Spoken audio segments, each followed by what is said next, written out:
Ngayon, pakinggan naman natin etong sagot mga kababayan ni Congressman Garin sa paratang ni Paulo Duterte na siya ang nanguna para makakuha ng napakaraming pirma at siya ang nagmaniubra mga kababayan noong pagpapakalat ng pirma para ma-impeach sa Kamara etong si Sara Duterte.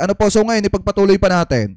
Laanan ni Garin ang sinabi ni Pulong, malisyoso raw ito. Hamon niya, lumantad ang nagbigay ng impormasyon kay Pulong na siya ang nagmaniobra sa pirmahan ng impeachment. Nag-post din si Davao City Mayor Basit Duterte at sinabing naging agresibo ang aniyay mga hayop.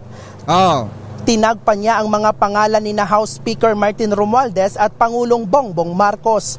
Kita nyo mga kababayan basahin muna natin yung nakita nating balita about dito. Sabi kasi dito mga kababayan, asan ba yun? Yan!